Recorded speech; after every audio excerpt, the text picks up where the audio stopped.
जब तो ले आई हो माँ शक्ति। आज स्वाध्याय चिंतन का हमारा क्रमांक है 1098। दिन शनिवार तारीख 21 दिसंबर 2024। और आज हमारे बीच में आदरणीय विजय कुमार साहब जो एडवोकेट हैं फरीदाबाद में। आपका जो विषय चल रहा है वो चला तनाव प्रबंधन पार्ट 4। इससे पूर्व 3 पार्ट ले चुके हैं। अब ज्यादा समय लेते हुए आदरणीय शर्मा साहब से निवेदन करते हैं कि आज का उद्बोधन जारी करें। आदरणीय शर्मा। नमस्कार। अरे बहनों भाइयों को मेरा आदर सहित प्रणाम। बहनें तो छोटी हो तो भी बड़ी ही मानी जाती हैं, बड़ी हो तो भी छोटी ही मानी जाती हैं। बहनों का सत्कार है मेरे मन में, क्योंकि मेरी कोई बहन नहीं, इसलिए सारी दुनिया की औरतें मेरी बहनें ही हैं। दोस्तों, जब मैंने इस टॉपिक पे बोलना शुरू किया था तब मैं सोचता था ये टॉपिक जल्दी ही खत्म हो जाएगा। पर मैं ईमानदार से कह रहा हूँ, इस पे चौथा हमारी मीटिंग है, पर ये खत्म होने का नाम ही नहीं ले रही। क्योंकि तनाव का सर्कल इतना वास्ट है, इतना बड़ा है, कि रोज सोचता हूं कि आज इसको समाप्त कर दूंगा, पर होता नहीं। आज मैं ब्रीफिंग कर रहा हूं, बहुत ज्यादा नहीं कहूंगा, क्योंकि बहुत ज्यादा कहने पे बहुत कुछ छूट जाता है।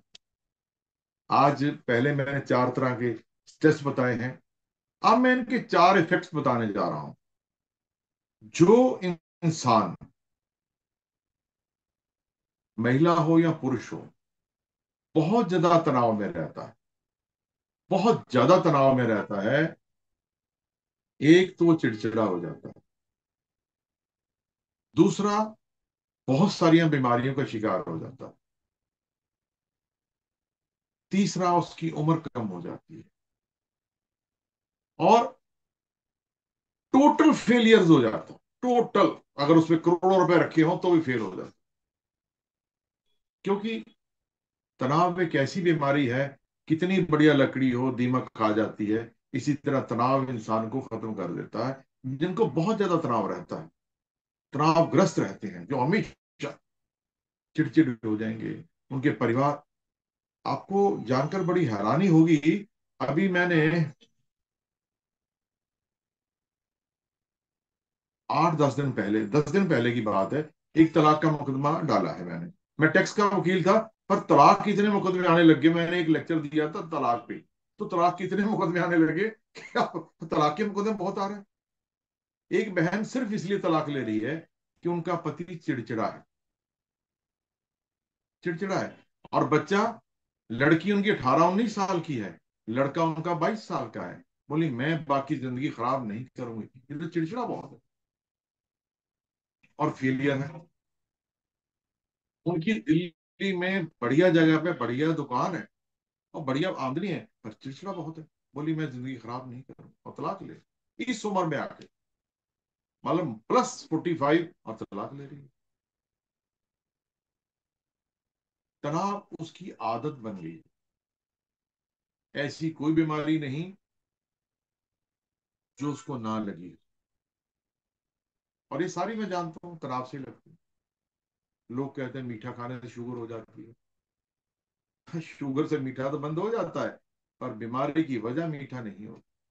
बीमारी की वजह तनाव ही होती है। हाइपरटेंशन हो जाता है, ये तनाव की वजह से ही होता है। परिवार टूट जाते हैं, उनके बिजनेस खत्म हो जाते हैं, जो अति अति तनाव में रहते हैं। फिर सेकंड स्टेज आती है, जो सिर्फ तनाव में रहते हैं। एक तो बहुत ज्यादा तनावग्रस्त, एक भाई जो, जिनका मुंह टेढ़ा सा रहता है, जो किसी से ढंग से बात नहीं करते, वो भी तनावग्रस्त ही होते हैं। वो सिर्फ और सिर्फ जीते हैं, कम बीमारियों में जीते हैं, पर खुश नहीं हो पाते, कभी भी नहीं हो पाते। उनकी जिंदगी का खुशी से कोई ताल्लुक नहीं। हमारे कमिश्नर साहब थे, तो उनसे मेरा थोड़ा प्रेम था।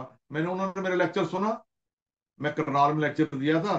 तो फिर वो ट्रांस बोला, यार मुझे तो ये था कि मैं कैसा हूं। मैंने कहा जी आप तो बढ़िया अफसर है, यही कहना था मुझे तो। बोला मेरा परिवार में, परिवार आपका आपसे खुश नहीं रह सकता, क्योंकि आप तनाव में रहते हैं। और तनाव जिस आदमी के साथ जुड़ जाता है, उसकी खुशी छीन लेता है, छीन लेता है। तीसरा तनाव है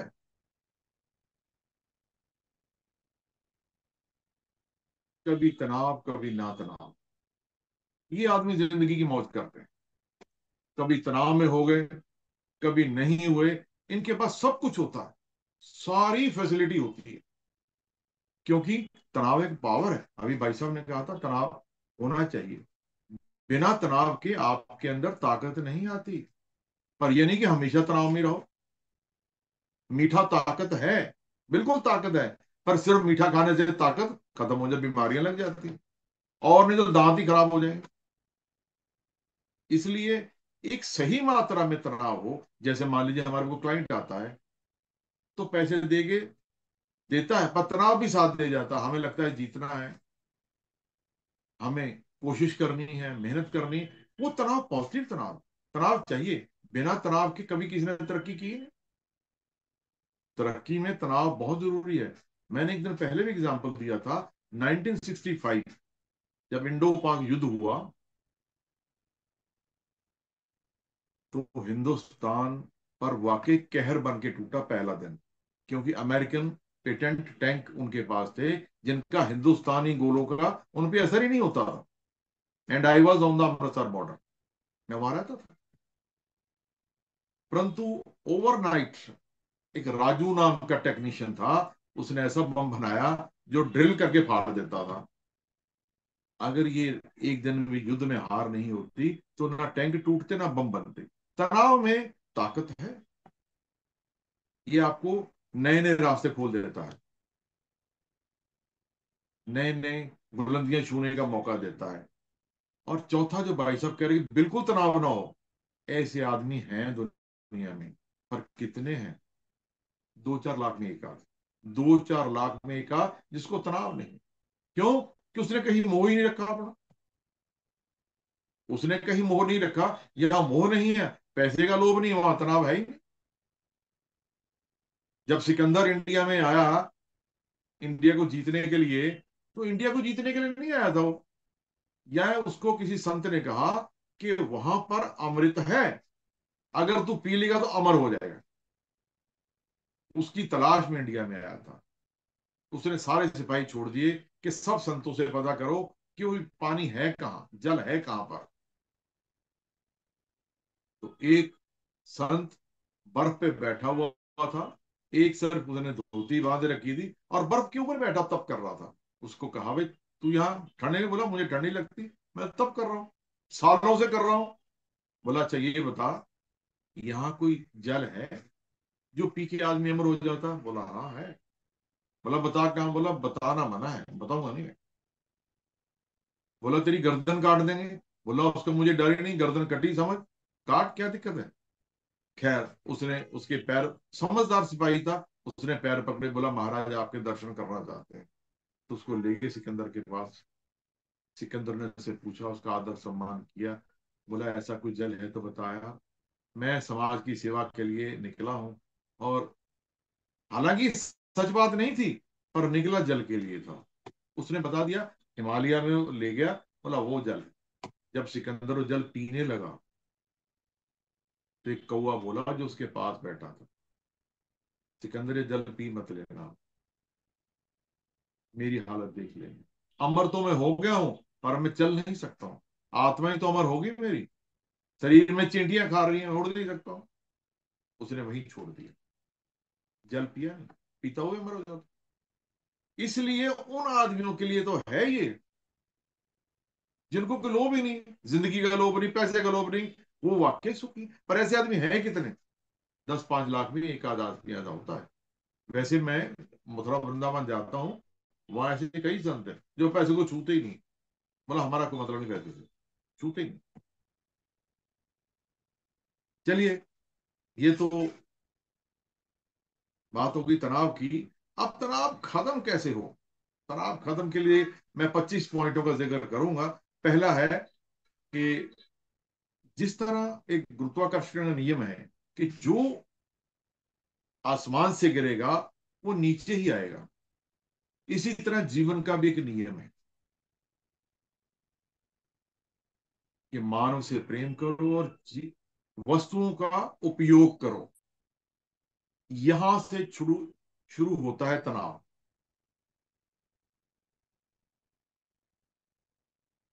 हम कर क्या रहे हैं आदरणीय शर्मा जी? हम वस्तुओं से तो प्रेम कर रहे हैं, और पुरुषों, औरतों, मानव का उपयोग कर रहे हैं। वस्तुओं से हम प्रेम कर रहे हैं कि मेरे पास एप्पल का मोबाइल भी चाहिए, 1.5 लाख का, 2 लाख का आता है, और जब अपग्रेड हो बदलना भी पड़ेगा मुझे। ये सारे चाहिए मुझे। परंतु इंसानों से प्रेम नहीं करते।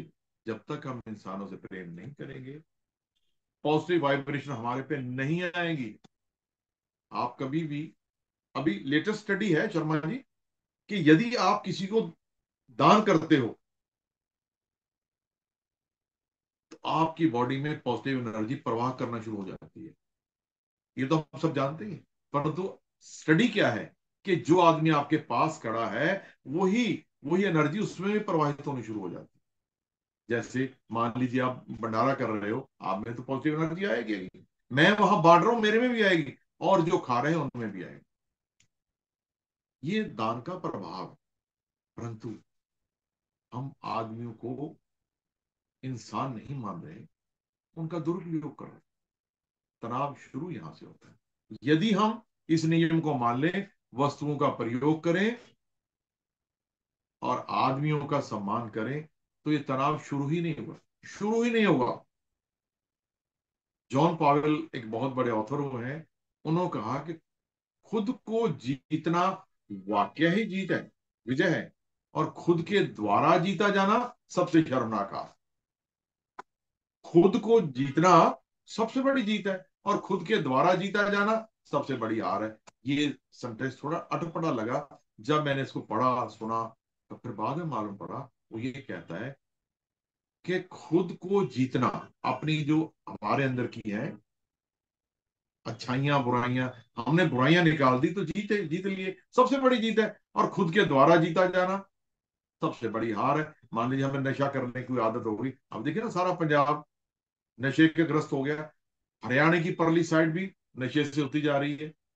तो ये खुद के द्वारा हारे हुए आदमी, खुद के द्वारा अपने आप को कंट्रोल नहीं कर पा रहे। ये बात सच है कि हमें पैसा चाहिए, जीवन हमारा चलता है धन पाने से, परंतु जिंदगी हमारी बनती है कुछ देने से। पैसा चाहिए जीने के लिए, परंतु यदि तुमने जिंदगी बनानी है तो देना सीखिए। मैं कल एक संत की वाणी सुन रहा था, जो सच है। उसने कहा कि 1945 में एक आदमी मेरे पास आया, बोला जी मैं कुछ चैरिटी का काम करना चाहता हूँ। 45 में, अब तक जिंदा वो आदमी संत। बोला जी मैं करो, हम तो जैनी आदमी है, जो तुम करो कर दे। बोला मेरे पास 50 पैसे हैं। उसने 50 पैसे दिए और बोला हमने भंडारे में लगा दिए। वो रोज 50 पैसे दे जाता और हम उसे लगाते रहे। बोला आज की तारीख में वो भी जिंदा है, उसकी औलाद भी जिंदा है, रोज का 1 लाख रुपए भंडारे में देती। बोला ये नहीं कि हमने से कुछ कर दिया है, उसकी दान की भावना से यहां तक पहुंचा दिया है कि 1 लाख रुपए पर डे का दान कर रहा हूं। 1 लाख। तो ये नियम है, हमारी जिंदगी जब भी बनती, शर्मा साहब, जैसे आप एक पुण्य का काम कर रहे हैं, एक ऐसी इन्वेस्टमेंट कर रहे हैं जिससे जिंदगियां बदल जाती हैं। हम विचार देते हैं, विचार तो अमूल्य होते हैं। और मैं सभी भाई बहनों को एक बात बता दूं, अच्छे विचार कभी खत्म नहीं होते। मैंने पहले ही शायद जिक्र किया, नहीं किया। एक दिन मैं वृंदावन जा रहा था, तो जून का महीना, तो मेरी मिसेज बोली अब गाड़ी तेज चलाओ। मैं गाड़ी 80 से ऊपर चलाता ही नहीं, आदत है मेरी स्लो चलाने की। तो मैंने सड़क खाली, आदमी को ही तेज तो चलाओ। मैंने भाई साहब 100 110 पे की, और पुलिस वालों ने रोक लिया मुझे। बोले कैमरे में आ गए हो, अब तो आपको जुर्माना लगेगा वकील साहब। मैं जी गलती तो हुई है, लगाओ। इतने में एक एएसआई दौड़ के आया, बोला जी इन पे जुर्माना नहीं लगेगा। मैंने कहा ये कोई बड़ी बात कहने वाला, जुर्माना नहीं, ये जेल की बात कहेगा। बोला नहीं जी, आपने एक लेक्चर दिया था करनाल पुलिस लाइन में, पुलिस ट्रेनिंग सेंटर हमारा करनाल में। तो आपने उस दिन दिया था कि आत्महत्या पे, और आपके उस लेक्चर ने मेरी जान बचा दी। मैं आज तक जिंदा हूं, प्रमोट भी हो गया हूं। तो आपका यही वही कर्ज है मेरे। मैं तो आपको ढूंढ रहा था, कहाँ है। नहीं लगेगा।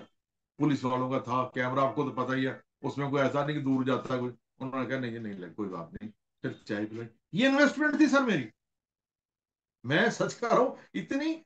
मुझे इस बात का नहीं 2,000 लगना, मुझे इस बात का था कि एक आदमी ने मेरी इस बात को एंडोर्स किया कि मैं तुम्हारे कारण आत्महत्या करने की, बोला I was ready to do that.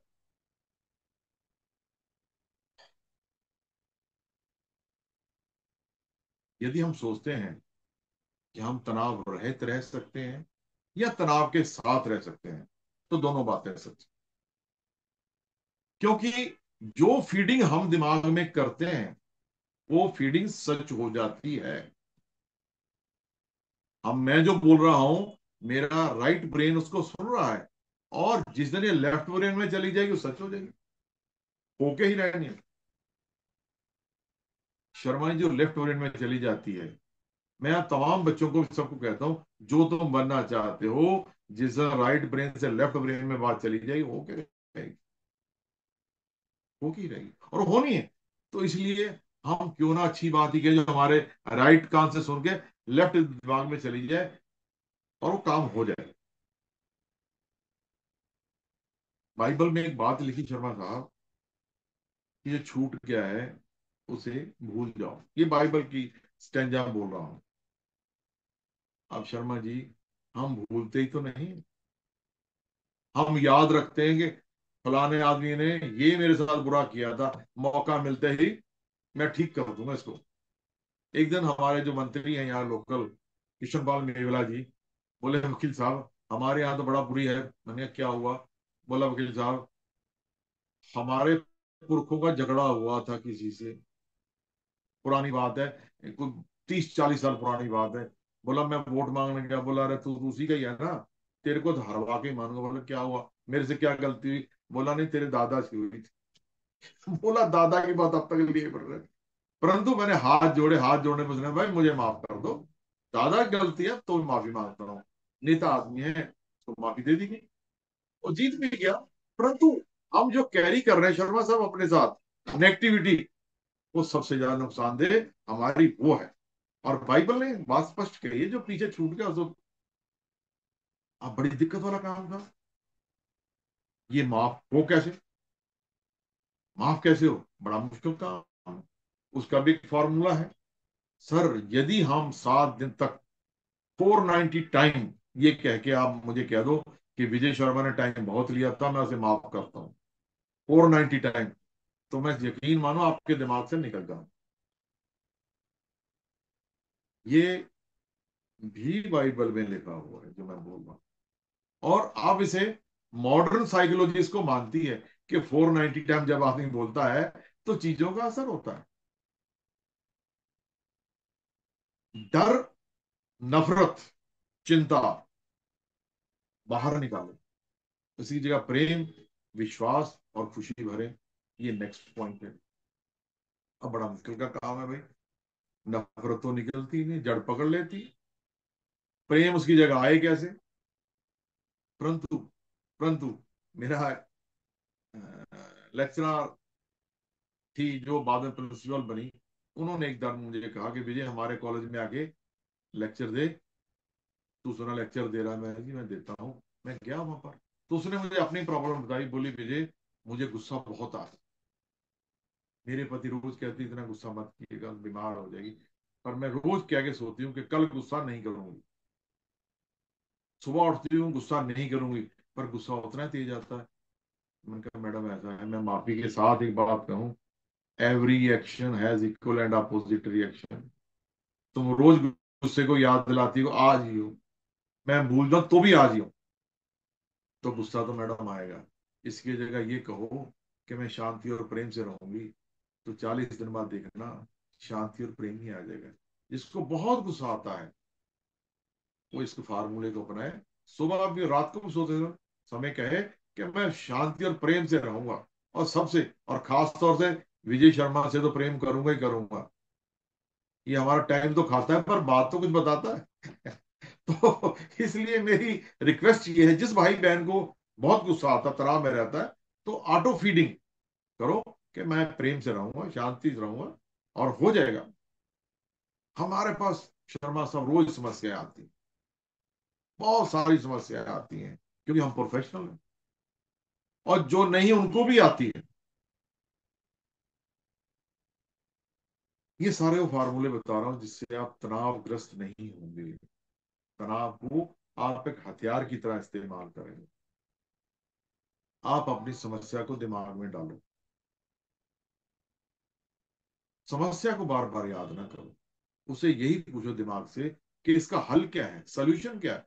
कि दुनिया में सबसे पावरफुल जो चीज है वो हमारा लेफ्ट ब्रेन है, जिसके पास हर चीज का जवाब है, हर चीज का जवाब है। मैं फिर कहता हूँ 2 महीने के अंदर अंदर उस समस्या का हल निकल आएगा। इंस्टेंट तो नहीं निकलेगा, पर निकल जरूर आएगा। 9वां पॉइंट है, क्रिटिसिज्म से मत डरो, क्योंकि क्रिटिसिज्म हमेशा उसी का किया जाता है जो आगे बढ़ता है। आम आदमी को क्रिटिसिज्म भी नहीं करता। लोग मोदी को गाली दे रहे हैं, किसी एमएलए एमपी को तो कोई नहीं देता, क्योंकि बड़े लेवल की चीज है। पंडित जी, मैं बाई रिक्वेस्ट आपको बता रहा हूं कि जब मैंने लेक्चर देना शुरू किया, जेल में जाना शुरू किया लेक्चर देने के लिए, तो मेरे बड़े प्रिय मित्र जो हैं, बहुत अच्छे मित्र, बोले यार मैं तुम्हें बताऊं, लॉ ऑफ अट्रैक्शन लागू हो गया, ये जेल ही जाएगा, इसने जेलों से मोहब्बत कर ली है, इसको सजा हो जानी ना किसी किसी किसी ना किसी बहाने। ये स्वाभाविक सी बात है। मुझे नहीं लग रहा था ना मैं ये ऐसा कहेंगे।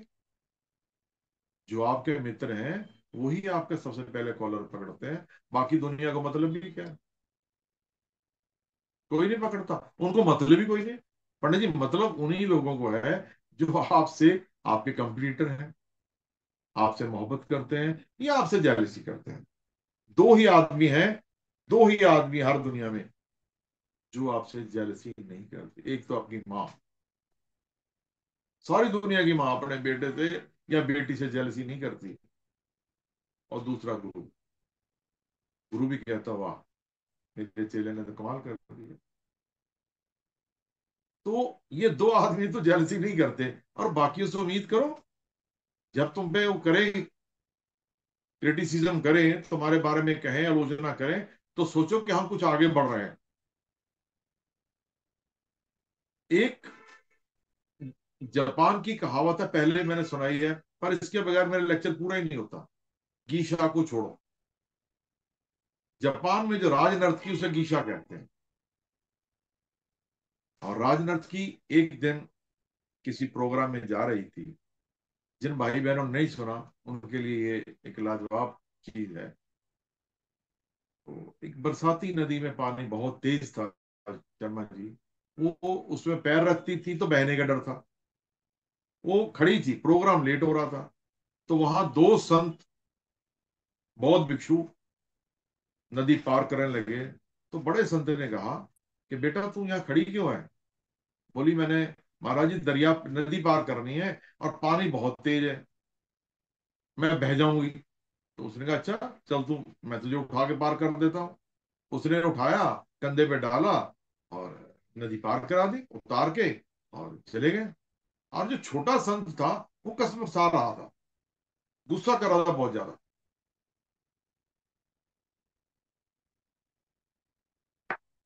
जब शाम को एक मठ में ठहरे, तो दोनों के लिए भोजन लाया गया। बड़ा संत खाने लग गया, देखा छोटा संत खा नहीं रहा। बोला भी भोजन करो, आया ठंडा हो रहा है, खा क्यों नहीं रहा? बोला तुम तो ठीक खा रहे हो, तुमने तो लड़की उठा रखी थी। बोला अच्छा अच्छा अच्छा अच्छा अच्छा अच्छा, अरे मैं तो उसको वहीं छोड़ आया, तो अभी सांस लिए फिर रहा है। हम बहुत सारी जिंदगी की नेगेटिविटी अपने कंधे पे डाल के, दिल में डाल के घूम रहे हैं। आज जो ब्लड प्रेशर की गोलियां खाता है विजय शर्मा, या दूसरी बीमारियों की, ये वही कंधे पे डाली हुई है, जेलसी। हमें जरूरतों का ध्यान रखना चाहिए, रैट रेस में शामिल नहीं होना चाहिए।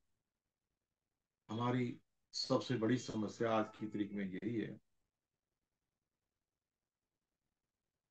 जरूरत तो हमारी, मान लीजिए कार है, मान लीजिए, और कार ले ली, फिर कार के बाद बड़ी वाली कार, उसके बाद और बड़ी कार, वो हेलीकॉप्टर भी सोचने लग जाता है। उसी तनाव में जिंदगी जी नहीं पाते, बल्कि परेशानी में गुजार देते हैं। दूसरा, इसके पास बड़ी गाड़ी है, तेरे पे छोटी क्यों है? ये बड़ा क्लेश है आज की तारीख में। इसके पास ऐसा क्यों है, मेरे पास क्यों है? ये आदमी कोई मानने को तैयार नहीं। उसकी मेहनत और किस्मत उसके साथ है। किस्मत भी और मेहनत भी, दोनों चीजें उसके साथ। एक, मैं लेक्चर था अभी मेरी वकीलों की बार में, तो एक आदमी ने मुझसे कहा, ये वकील साहिबान ने कहा कि भाई साहब, ये जो बड़े बड़े वकील हैं, ये 10-10 लाख, 20-20 लाख, 1-1 करोड़ कैसे फीस ले लेते हैं? आप मुझे इसका जवाब दे दो। मैं क्या, मैं दे दूंगा भाई। बोला नहीं, सबको दे दो, ताकि मैं सुन तो लूं, सब सुन लें। मैंने कहा भाई, तू कभी किसी बड़े वकील पे गया है? नहीं गया है, तो किसी छोटे पे चले जाना। फरीदाबाद में फलाना, उस पे चले जाना, जो 2-2 लाख 3-3 लाख मांगता है। करोड़ तो नहीं मांगता। क्या करूं, क्या करूं जाके? मैंने तो रात को मेरे कहने पे 12 बजे जाइयो। 12 बजे? मैंने 12 बजे जा तो सही, वो जागता मिलेगा तेरे। और यदि तू जागना शुरू कर दे 12 बजे तक, पढ़ाई के लिए, वीडियो देखने के लिए नहीं, तो मैं भी दावे से कहता हूं कि तेरा भी वही हाल होगा, जो 10-10 लाख 20-20 लाख ले रहे हैं। एक्ट तुम ले लेते हो, झाड़ के रख देते हो, और पढ़ते कभी नहीं हो, तो तुम्हें कौन फीस देगा? फीस, शर्मा साहब, ज्ञान की ही होती है, भाग की नहीं। भाग के पीछे वो भागते हैं जो कुछ नहीं करते, जो लॉटरी में से अपना जीवन ढूंढते हैं, तांत्रिकों से अंगूठियां पहनाते हैं। वो सोचते हैं अंगूठी पहनने से करोड़पति हो जाए, कोई नहीं होता। अगर अंगूठियों से होता, तो सबसे ज्यादा अंगूठियां बेचने वाले अमीर होते, उनके पास अंगूठियां बहुत हैं।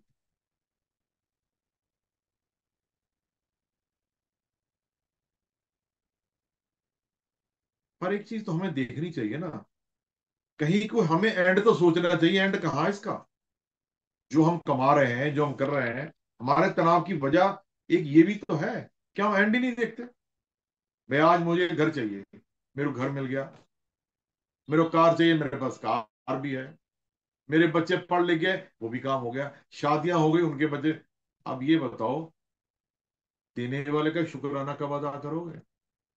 या लिस्ट ही देते जाओगे, भाई 2 कार होनी चाहिए, 5 कार होनी चाहिए? आज हमारे पास थैंकफुल एटीट्यूड की बहुत ज्यादा कमी है।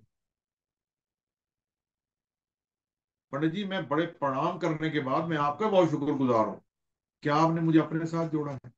ईमानदारी से कह रहा हूँ, जिस दिन आप मुझे मिलेंगे, मैं आपके चरण छूंगा, और मना मत करना।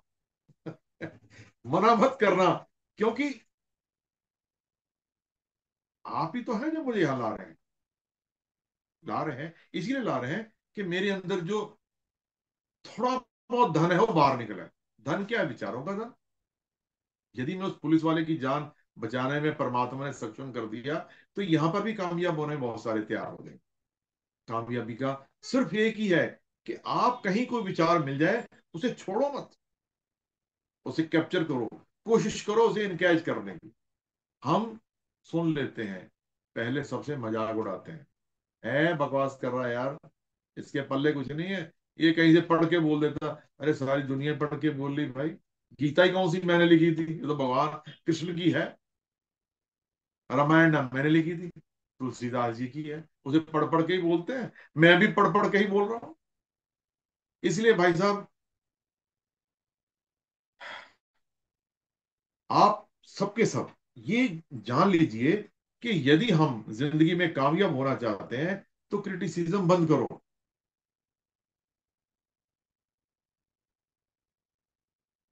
एक संत हैं, अभी उन्होंने शरीर छोड़ा है, विद्यावान जी थे। कभी आप परिक्रमा देने गए हो गोवर्धन में, तो वह तलहटी आश्रम में संत थे। मैंने एक दिन उनसे मेरा मोहब्बत थी, मैं उनके पास जाता था। तो उन्होंने मैंने एक दिन पूछा, महाराज जी आपको कोई बीमारी वारी नहीं लगती? बोला क्यों नहीं लगती, शरीर है लगेगी, चिंता भी करता हूँ लगेंगी। मैंने करते क्या हो? बीपी हाई रहता है? बोला हाँ रहता है, पर आप ठीक है। मैंने कैसे जी? बोला मैं दो काम करता हूँ, सवेरे उठ के पेड़ों पौधों को पानी देता हूँ, उनको प्रणाम करता हूँ, गौ माता के कमर पे हाथ फेरता हूँ। रामदेव ने कहा जब से मेरा बीपी कंट्रोल हो गया। क्या है? ये ऑटो सजेशन है सर। यदि हम प्रकृति के साथ जुड़े रहें तो हमें दिक्कतें कम से कम होंगी, बहुत कम होंगी। एक दिन मैं, आपके गाजियाबाद में एक ग्रेट इंडिया मॉल है,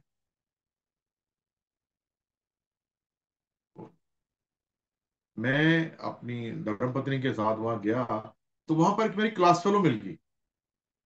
पहचान लिया, अरे विजय तू यहाँ कैसे? मैंने कहा मैं आया हूँ दिखाने के लिए। मैं मैंने पूछा तू क्यों?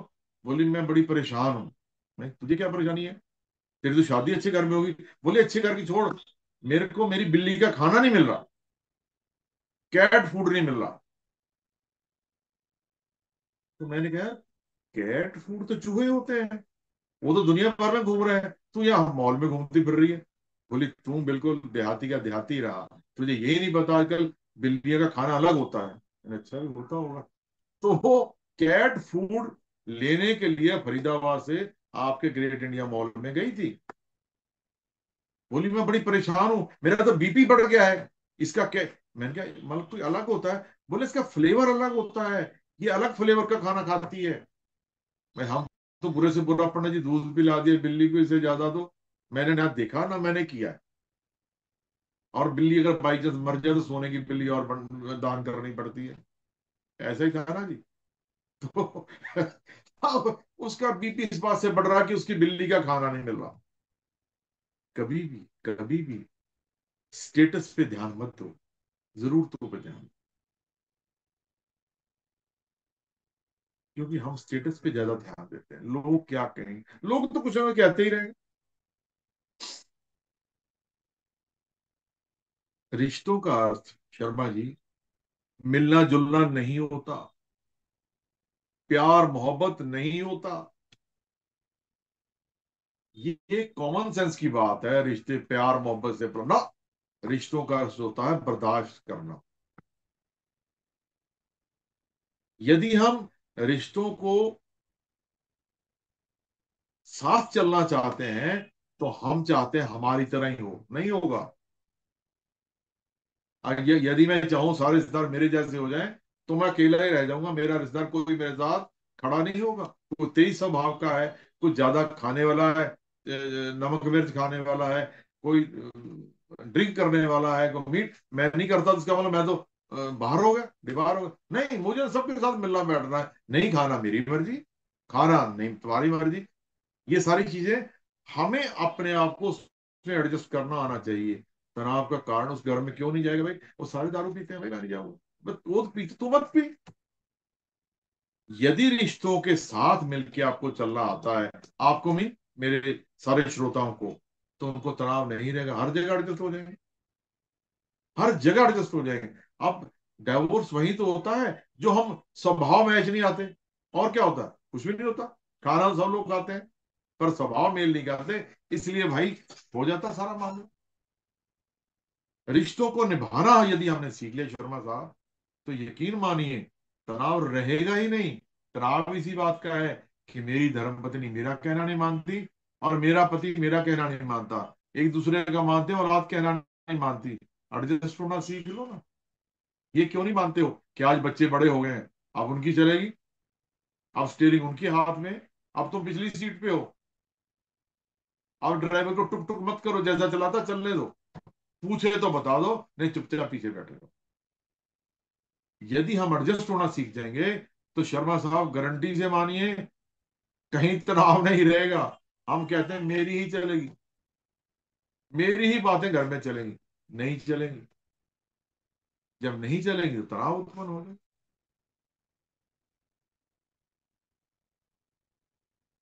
नेक्स्ट पॉइंट है कि दुख के निर्माता नहीं बनाओ। कुछ आदमी दुख के निर्माता होते हैं, वो हर बात में नुक्स निकालते हैं। देखो हमारे एमसीएफ खराब है, देखो हमारी सरकार ही खराब है, एमएलए मंत्री खराब है, अपोजिशन खराब है, और मेरे दोस्त खराब है, मेरे घर वाले खराब है। नुक्स निकालते निकालते निकालते ये कहते हैं दुनिया बेकार, चल देते हैं। शर्मा साहब, मैं एक प्रैक्टिकल बात बताने जा रहा हूँ। एक मेरे क्लाइंट थे, वो जब आते थे तो सिर में हाथ वगैरह, भाई बड़ी बुरी हालत शर्मा जी, मेरी बड़ी बुरी हालत। एक दिन तो हद ही हो, बोले यार मैं सवेरे उठता हूँ ना भाई साहब, मैं देखता हूँ किसके घर में जाऊं बेड टी लेने के लिए। मैंने, जब तेरी इतनी हालत खराब है तो बेड टी लेना कौन सा जरूरी है? तो अपने घर बैठ पानी पी के गुजारा कर। सन 80 में उसकी टर्नओवर, 80 में, 1980 में टर्नओवर थी उसकी 90 लाख रुपए। 80 में, 45 साल पहले। झूठ बोलता। एक दिन मैंने उसको कह दिया, मैंने कहा ऐसा है भाई, जिस दिन ये होगा जो तू आज मुझे कह रहा है ना, जिस दिन ये होगा तू 4 पैसे से उठ नहीं पाएगा। जिस दिन चाय तुझे मांग के पीनी पड़ेगी, तू 4 पैसे से उठ नहीं पाएगा। खैर उसने बड़ी तरक्की की। फिर मैंने उसको, क्योंकि मैं नेगेटिव आदमियों से बहुत दूर रहता हूँ, स्टाफ को कहा कि जब ये सज्जन है इनका काम बाहर ही कर देना, इनसे फीस भी कोई मत मांगना, ये जो काम कर दे कर दिया करो, इन्हें मेरे पास मत भेजा करो, ये मेरा दिमागी संतुलन खराब कर देते हैं। और जब वो बेड पे पड़े तो उनका लड़के का फोन है, बोला जी डैडी कहते थे भाई अगर मुझे कुछ हो जाए तो विजय शर्मा को जरूर बुलाना। वो बेड पे रहे भाई साहब पूरे 5 साल। आप सोचिए इससे बड़ा नर्क हो सकता है क्या? इससे बड़ा नर्क नहीं होता। क्या आदमी चल ना सके और बेड पे पड़ा रहे, बेड शोर ना हो जाए, सुबह नर्स रात को नर्स, अल्टा पल्टी करने के लिए। दामाद ने उसकी लड़की छोड़ दी और बेटे को उसकी बहू छोड़ के चली। और ये तो दुख बड़ा ही है, परंतु इससे बड़ा दुख क्या था कि दामाद ने सरस से शादी कर ली। फिर बोला तुम ठीक कहते थे भाई साहब, तुम ठीक कहते थे भाई साहब, जिसे दुख आएगा तो झेल नहीं पाएगा, और मैंने आपकी बात नहीं मानी, और आज मैं अत्यंत दुख के साथ जी रहा हूं। मैं चलो परमात्मा भली करेंगे। इसलिए नेवर इनवाइट, कभी दुखों को याद मत करो, कभी दुखों को बुलाओ मत, ये आ जाते हैं सर। भूत प्रेत होते नहीं है, जब बुलाते हैं आ जाते हैं।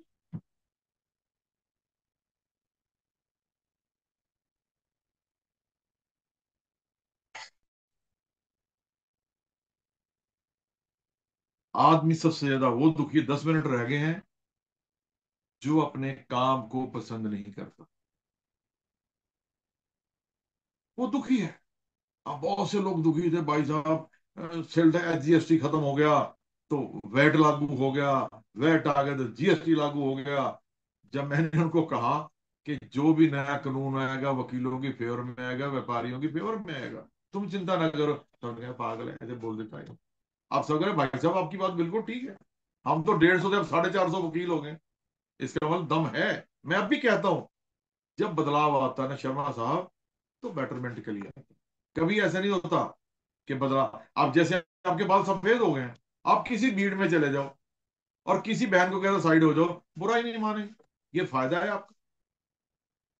सफेद बालों का ये फायदा, ये पर हाथ बेटा पर हो जाए, यहाँ सफेद बालों वाला बुजुर्ग है, अच्छा हो गए। Always welcome the nature. मैं अपने बाल डाई नहीं, आपको देख के मैं डाई कभी नहीं करता हूँ। मैंने भाई साहब के बाल सारे सफेद हैं, विजय शर्मा तेरे बाल भी सफेद ही होने चाहिए, मैंने कभी डाई नहीं किए, ना करूंगा। मैं तो आपके बालों को पसंद करता हूँ और डरता भी नहीं, फिर किसी भीड़ में चला जाऊं मुझे कोई कुछ नहीं कहता। अभी मैं वृंदावन गया था तो रास्ता उन्होंने बंद कर रखा था, तो मैंने कहा यार, बोला ताऊ जी आप निकल जाओ।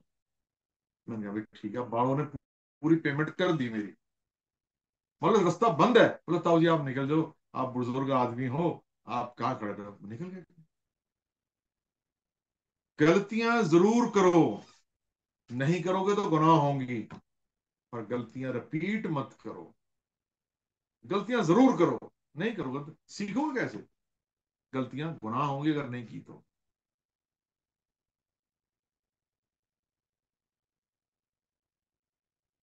दुनिया में कुछ मुफ्त में नहीं मिलता शर्मा साहब, हम शॉर्टकट की जो तलाश में है ना, इसमें कभी किसी को कुछ मिला नहीं।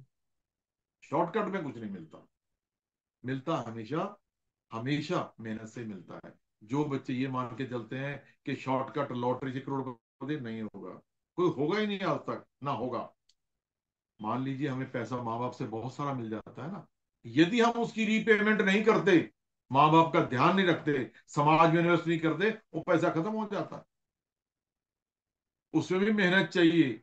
अगर पुश्तैनी पैसा है, वो भी मेहनत मांगता है। अपनी सेहत के बारे में हमेशा पॉजिटिव ही सोचो कि हम बिल्कुल तंदुरुस्त हैं, क्योंकि समय पूरे होने वाला है। मेरा आखिरी बात रह जाएगी।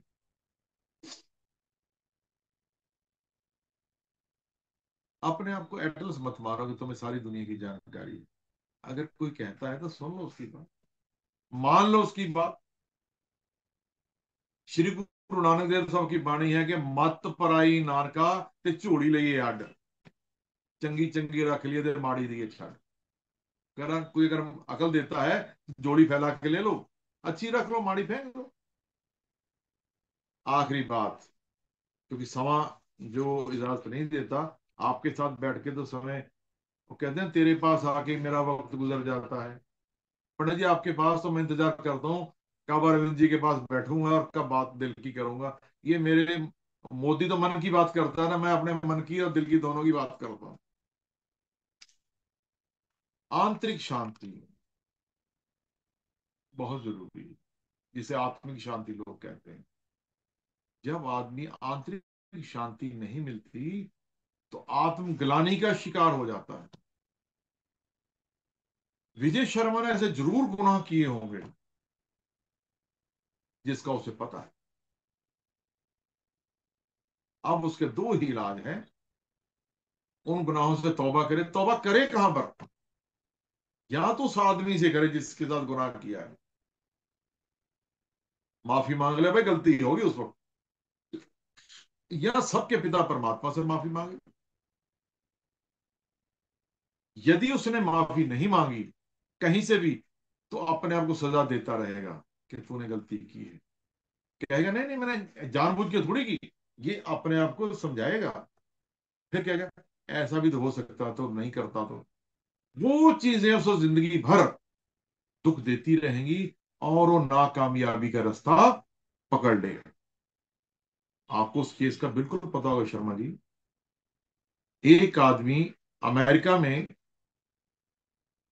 उससे कत्ल हो गया, उसको उम्र कैद की सजा हो गई,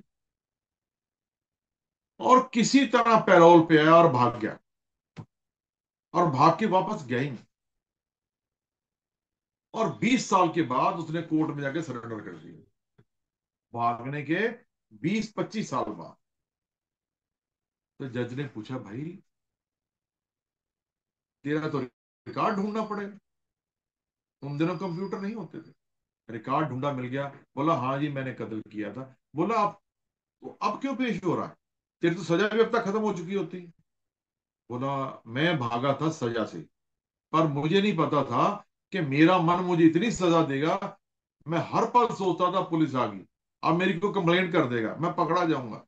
और मैं जीवन के सुनहरी साल जो थे, शादी नहीं कर पाया, खाना नहीं खा पाया ढंग से, सो नहीं पाया ढंग से। तो मुझे अब ये लगा है कि मेरी सजा हो जाती तो मैं अब जीवन आजाद जीवन व्यतीत कर रहा होता।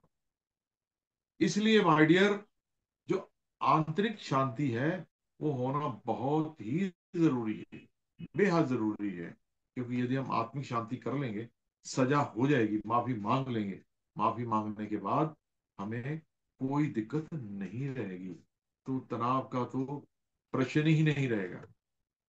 माय डियर, ये मत सोचें कि ये जिंदगी कब कैसे, जो रास्ता पकड़ लिया हम रास्ता बदल सकते हैं। आखिरी एग्जांपल देके, क्योंकि 10 मिनट रह जाएंगे मेरे आपके साथ, 1 मिनट रह गया है। थॉमस एल्वा एडिसन का नाम हम सबने सुना है। एक दिन शर्मा साहब उसकी तमाम फैक्ट्रियों में आग लगी, जो उसने रिसर्च की थी सारी जल गई। जब आग लगी थी तो ही कॉल हिज सन, बोला बेटा अपनी माँ को बुलाओ। आग लग रही है, बोला अपनी माँ को बुलाओ। बोला डैडी क्या बात कर रहे हो? बोला बुलाओ। बुलाया, बोला देख इतनी बड़ी आग तूने जीवन में कहीं देखी है? आज मैं तुझे जीवन का आश्चर्य दिखा रहा हूँ, इतनी बड़ी आग, और फिर भी अपने घर की आग। वो तो बेहोश होगी, but he said I will come in morning. तब जाके बिजली का आविष्कार किया। दिक्कतें शर्मा साहब आएंगी तो जिंदगी कभी भी शुरू कर दीजिए, कहीं भी शुरू कर दीजिए, जिस क्षेत्र में जब जी जाए शुरू कर दीजिए। मैंने जीवन भर कोर्ट नहीं गया, सिलेक्स में जाता था। ऐसा डाइवोर्स के केस आया पंडित जी, मैं डाइवोर्स करवाने लग गया। अब मुझे उसमें मजा आता, मेरी एक इच्छा थी पूरी हो गई। पहले मैं सोचता यार जीवन में हाई कोर्ट तो कभी जा ही नहीं पाऊंगा, तो वकील तो बन गया। अब मैं सोमवार को हाई कोर्ट भी जाऊंगा। अब सोच लीजिए। और मुझे ये नहीं पता था ये सारा सारा सिलसिला अरविंद शर्मा जी करेंगे। आपका बहुत बहुत धन्यवाद जी। जो आपके साथ जो समय गुजारता गुजारता हूँ, ये मेरे लिए एक बहुत बड़ा गिफ्ट है। और आपका बहुत बहुत धन्यवाद। अगर किसी बहन भाई ने कभी भी कोई प्रश्न पूछना हो तो मुझे फोन करके पूछ बहुत सकते हैं। बहुत धन्यवाद आचार्य विजय शर्मा साहब। आज आपने बहुत अच्छी तरीके से तनाव के विषय में जानकारी दी। और जो लास्ट में आपने एक एग्जाम्पल दिया था कि कन्फेस करना, मुझे ध्यान आ रहा है कि अब जो डॉक्टर्स भी जो बीमारी का इलाज कर रहे हैं वो भी कहीं ना कहीं मनोचिकित्सक हो गए हैं। वो भी कहीं ना जी हाँ। कहीं ये प्रयास कर रहे हैं कि इसको कॉज क्या है। दवाइयां तो दे ही रहे हैं पर वो मनोचिकित्सक हो गए हैं। तो मुझे ध्यान है कि एक बार किसी के व्यक्ति के पास एक लेडी आई और डिस्कशन चल रहा था, तो वो डिप्रेशन से निकल नहीं पा रही थी, कोई बात हो गया मतलब। तो वो बोले भाई कि आप बताइए आपने कभी कोई सिन कोई पाप किया है? बोले मुझे याद नहीं पड़ता। फिर उसने बहुत सोच समझ के कहा हाँ, बोले किया है। बोले इसे कन्फेस कर लो। बोले अगर मैंने इसे कन्फेस कर लिया तो मेरी नौकरी चली जाएगी। वो था क्या, वो लेडी अकाउंटेंट थी और उसने कोई अकाउंटिंग जगलरी करके कोई एंट्री इस तरह की करी कि मालिकों को नहीं पता चली। अच्छा। तो उसने तो डॉक्टर ने कहा भी ठीक है कोई बात नहीं, अब आप या तो उसे कन्फेस कर लो या चलते रहने दो। उसने बड़ी हिम्मत करके अपने मालिक से बताया कि सर ऐसा ऐसा अकाउंटिंग मैंने किया था, आप चाहो तो मुझे रख लो या चाहो तो निकाल दो। तो उसका जस्ट एक रिवर्स हुआ, मालिक ने कहा कि भाई आपने एक ईमानदारी से अपनी बात की है तो आप कंटिन्यू करें। तो ये क्या होता है कि वो जो आपने भी बताया लास्ट में, हम लोग जो एक अंदर चलता रहता है, डर एक लगा रहता है, उससे जब तक आदमी नहीं निकलता है तब तक वो उसको डर खाता रहता है सर। इस डर को निकालना बहुत जरूरी होता है। कई बार तनाव का एक कारण ये भी होता है। हम लोग आज के समय में तनाव इसलिए भी हो रहा होगा, आपने देखा होगा कि आज के समय में बच्चे माँ बाप के एक या दो होते हैं। पहले सात सात आठ आठ नौ नौ दस दस होते थे। तो क्या होता था कि अगर हल्का सा बच्चे की इच्छा नहीं की तो सुसाइड कर लेते हैं, क्योंकि उन्हें हारने की वो नहीं रहती कि हम हारेंगे नहीं। अभी मेरे ख्याल डांट से खाने की आदत रही उनको। हारने की जरूरत नहीं है। अभी शायद आदत मेरे नहीं ख्याल डांट से खाने की। हाँ, अभी मेरठ की एक कोई बिटिया है, उसके कैट में 270 नंबर आए हैं, उसके हाईएस्ट नंबर आए, मतलब इक्वल है मतलब। अब दूसरा बच्चा तो उसको देख के तो एकदम तनाव में आ जाएगा। अगर कहीं ठीक दिमाग में ये रहे कि जो प्राप्त है वही पर्याप्त है। वही पर्याप्त है, this is the best slogan of the day. जो प्राप्त है वही पर्याप्त है। जो प्राप्त है वो पर्याप्त है। क्योंकि परमात्मा ने जो हमारा एक थंब बनाया है, अंगूठा, अब जब कभी रजिस्ट्री करने जाएंगे तो ये अंगूठा लगेगा, साइन नहीं करेंगे वहां पर। तो हाँ सारे जी। 700 करोड़ों में हम यूनिक पर्सनैलिटी के व्यक्ति हैं। हाँ जी, हाँ मेरे काम को कोई दूसरा नहीं कर सकता। तो मुझे अपने ऊपर गर्व होना चाहिए कि मैं जो काम कर रहा हूँ अच्छा कर रहा हूँ, जुनून से कर रहा हूँ और अच्छे से अच्छा करने की कोशिश करूँ। ठीक ठीक ठीक ठीक। चलिए साहब, सभी लोग अनम्यूट है, फिर बाद में हमारे शेखरी साहब जो अमृतसर से एडवोकेट हैं वही धन्यवाद देंगे, दो शब्द बोलेंगे। और किसी को जिज्ञासा हो तो पूछ सकते हैं। कोई एडवोकेट विजय शर्मा जी, आपने जो हाँ। ज्ञान दिया है, जैसे शर्मा जी कैसे लास्ट में आके जो बात आपने कही है कि गलती का प्रायश्चित कर लेना, अपने आप को माफ कर लेना है, उससे तनाव मुक्त रहा जाता है। दूसरा, आपने शुरू में कहा कि हमेशा पॉजिटिव फीलिंग, जो ये फीलिंग मन को देना है। इसीलिए कई लोग कहते हैं मैं शुद्ध चेतना हूँ, मैं शुद्ध चेतना हूँ, मैं आत्मा हूँ, मन बुद्धि शरीर अहंकार कुछ भी नहीं, सिर्फ चेतना चेतना हूँ। ये जो फीड मन को हमेशा मिलती है, वो इस तरह से जाकर चित्त में बैठ जाती है, संस्कारों में शामिल हो जाती है कि इसी के स्मरण करते करते जीवन में परमात्मा को पा जाता है और मुक्त हो जाता है। तो हमेशा पॉजिटिव फीलिंग फीलिंग जो है, और पॉजिटिव सोच लगातार, बेशक आइडियाज नए जनरेट करो, उसकी अपनी कीमत है। और वो आइडियाज जो हैं किसी भी तरह से जनरेट हो जाए, स्पॉन्टेनियसली या किसी से एक्सपीरियंस के बाद, उसकी अपनी कीमत है। लेकिन कभी किसी के साथ जेलसी ना करें, किसी के साथ ईर्ष्या ना करें, मिजरीज को इनवाइट ना करें, क्योंकि जब इनविटेशन दिया जाता है तो हमेशा के लिए घर कर जाते हैं और बीमारियां खुद आती हैं। तो मिजरीज को इनवाइट ना करें।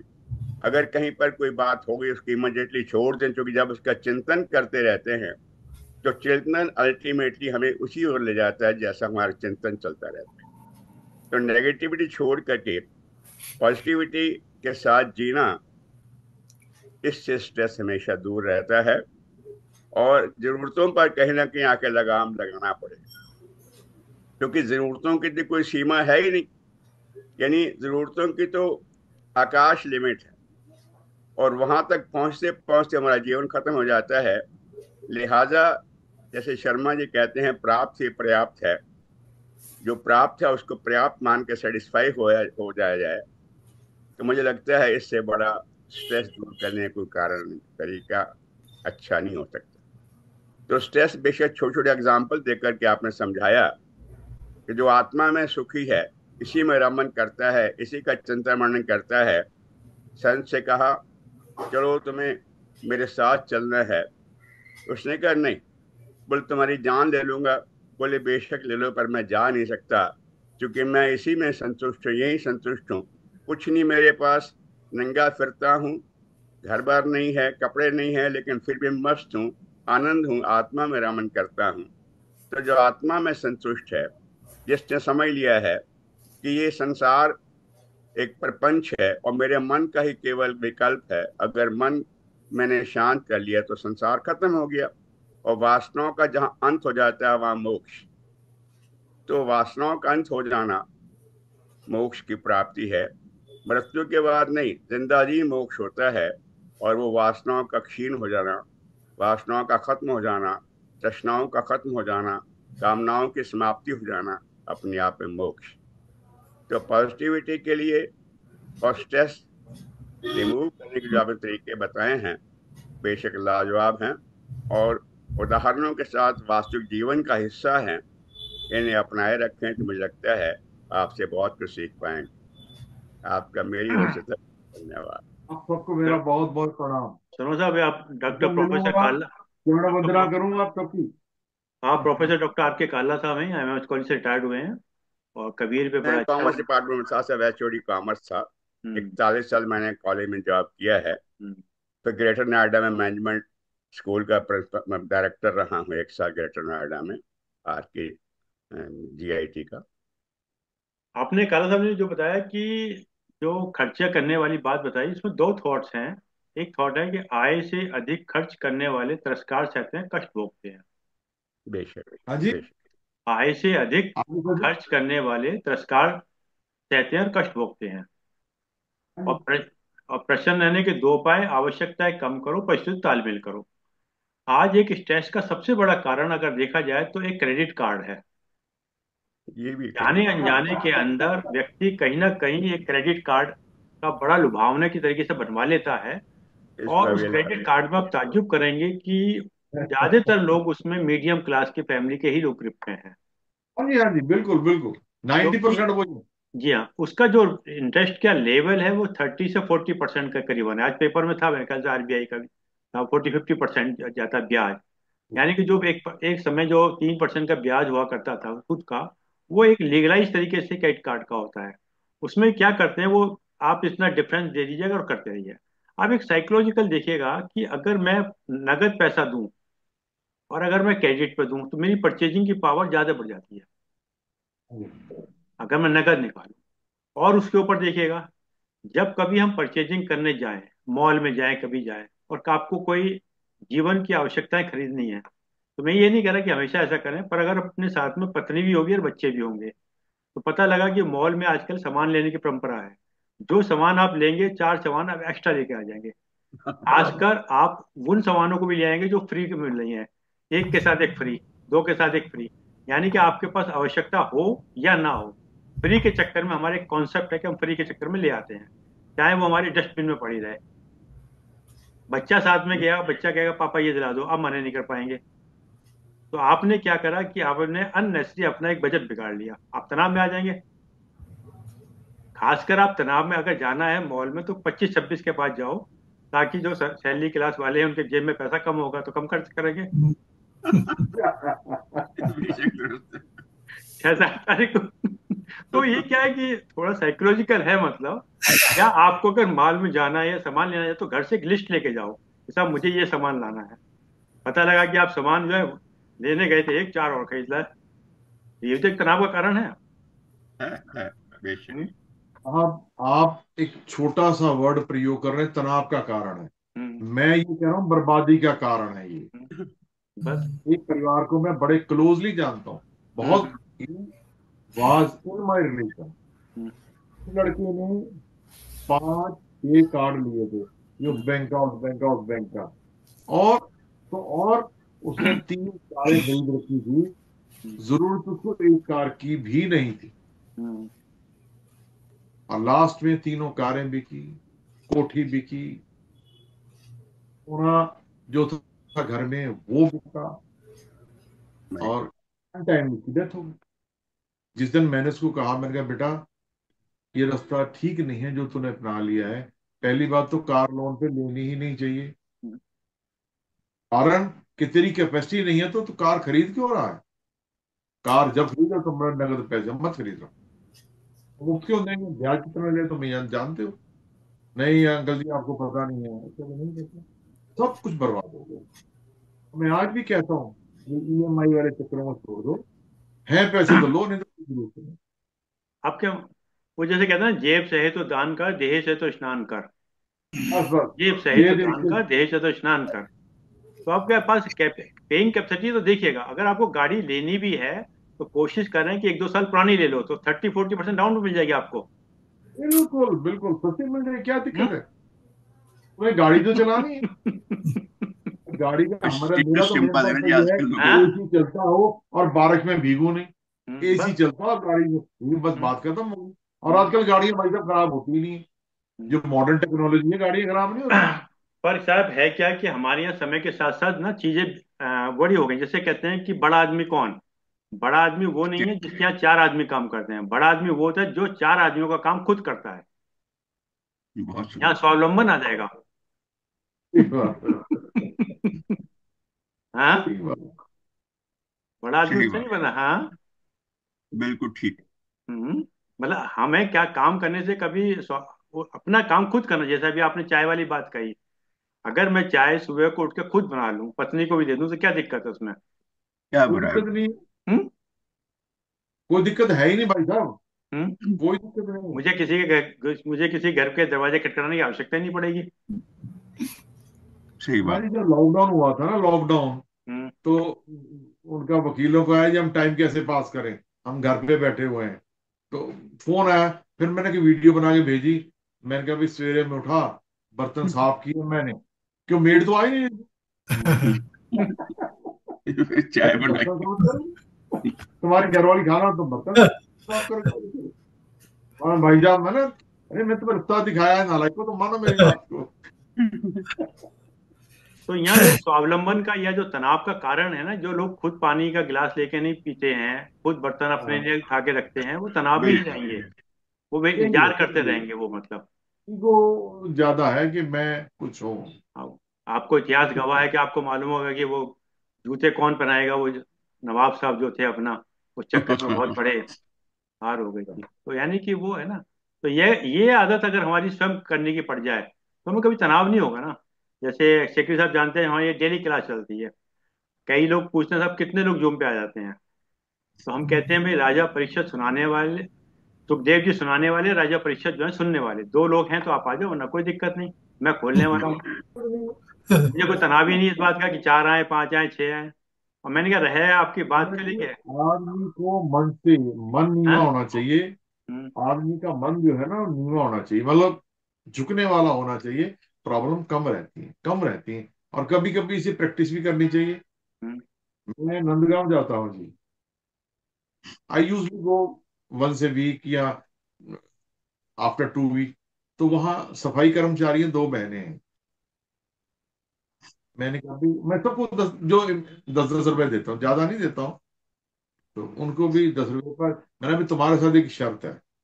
बोली बाबू जी बताओ। मैं तुम्हारे पैर छूऊंगा, तुम बुरा मत मानना। अब साहब सफाई कर्मचारी के जब मैं पैर छूता हूँ तो मैं अपने आप को उनको छोटा मानता हूँ। तो मन में घमंड आने का तो फिर जगह नहीं रही ना जी। ये बताओ। ये एक प्रकार से अहंकार को गलाने के लिए किया जाता है कई बार ना। फॉर्मूला है ही नहीं मुझे लगता फार्मूला है। यही है भाई भाई। सफाई कर्मचारी है और बहन झाड़ू मारती है, तो मैं उसको पैसे 10 तब दूंगा तो मेरे पैर बोले हाँ बाबू जी कोई बात नहीं। और वो पहले चढ़ाई कर देती मैं भूल लेता हूँ। इसमें एक शायर ने एक शेर कहा है, झुकते वही हैं जिनमें कुछ जान होती है। अच्छा। झुकते वही झुकते हैं जिनमें कुछ जान होती है, अकड़ खास मुर्दे की पहचान होती है। बेशक। चुपता है वह जिसमें जान होती है, करना तो हाँ, मुर्दे की। खास मुर्दे की बहुत पहचान होती है, हाँ। बहुत। और इसे हमें सीखना चाहिए सरकंडा से। सरकंडा जो होता है उसके किनारे, वो वक्त आने पे झुक जाता है, वक्त आने पे तन जाता है। तो कहाँ झुकना है, कहाँ तनना है, ये भी व्यक्ति को आना चाहिए। चलिए सबसे के साथ दोस्त सब धन्यवाद के दीजिए जी सर। सबको मेरा बहुत बहुत प्रणाम। जिस दिन धन्यवाद। बच्चन हो गए मैं प्रणाम छू के करूंगा, अभी आप ऐसे ही मान लीजिए। धन्यवाद। सर्वप्रथम धन्यवाद आदरणीय शर्मा जी का, जिन्हें मुझे अवसर दिया। आज के लेक्चर में श्री विजय शर्मा जी ने बहुत अच्छे तनाव प्रबंधन के सूत्र बताए। आपने बताया कि रामायण और ये महागीता पढ़ के बोली जाती है, मगर इसमें आपने जो बोलते हैं, जो जो पॉइंट बताते हैं, प्रैक्टिकल जिंदगी के जिए हुए पॉइंट बताए हैं आपने, इसलिए बेशक। उनका असर होता है हमारे ऊपर। तो ये सच्चाई है, जो भी चीज सच्चाई के साथ कही जाती है उसका जरूर असर होता है। और इसलिए आपके जो तनाव प्रबंधन के जो सूत्र बताए हैं बहुत लाभदायक हैं, और बहुत ह्यूमरस और सिंपल तरीके से आपने बताया, जो सबको समझ में आते हैं। हम आपके बहुत बहुत आभारी हैं आपके आने के लिए, और हम उम्मीद करते हैं कि आप आगे भी इस प्रकार आते रहेंगे और हमें लाभान्वित करते रहेंगे। बहुत आपका शुक्रिया। बहुत बहुत धन्यवाद। मेरा आप बहुत बहुत सबको धन्यवाद। बारम्बार प्रणाम। बहुत बहुत धन्यवाद आदरणीय नमस्कार। ए के शेखी साहब, बहुत बहुत प्रणाम धन्यवाद भाई आदरणीय विजय आपको। शर्मा जी। आपने समय ये निकाल आपके समय साथ आने दिया, में हम बहुत आपके खुशी आभारी हुई हैं। है। बेहद खुशी हुई है। और जूम के लोगों का विशेष रूप से धन्यवाद कि आपने समय निकाल समय दिया। जैसा कि एक विचार के साथ और 3 बार ओम के साथ अपनी बात समाप्त करते हैं। आज का विचार छोटे छोटे से दो विचार हैं। एक विचार जो शर्मा साहब के ऊपर, एक वैसा विचार। एक विचार है जहां से अहम नहीं जाता, बहुत छोटा सा विचार है, बहुत ध्यान से सुनिएगा। जहां से अहम नहीं जाता वहां से रिश्ते चले जाते हैं। बहुत सच्चाई है। सही है, सही। जहां से अहम नहीं जाता वहां से रिश्ते चले। चलिए आज का विचार। इंसान अपना घमंड अपने अच्छे वक्त में दिखाता है। इंसान अपना घमंड अपने अच्छे वक्त में दिखाता है, लेकिन इसका परिणाम उसे बुरे वक्त में दिखाई देता है। हाँ, सही है, सही। बहुत बहुत खूब, बहुत खूब, बहुत खूब, बहुत खूब। लेकिन इसका परिणाम उसे बुरे वक्त में दिखाई देता है। आइए 3 बार हम का चल करते हैं।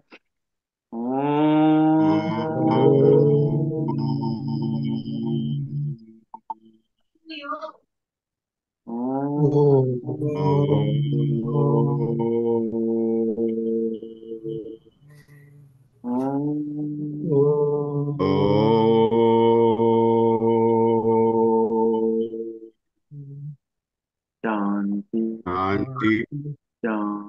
शांति। शांति। शांति सभी ही। प्रणाम, सभी प्रणाम। प्रणाम।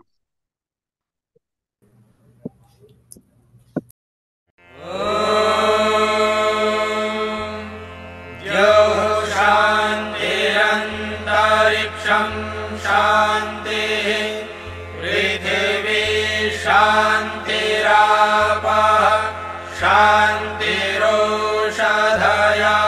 शान्तिः वनस्पतयः शान्तिर्विश्वे देवाः शान्तिर्ब्रह्म शान्तिः सर्वं शान्तिः शान्तिरेव शान्तिः सा मा शान्तिरेधि ॐ शान्ति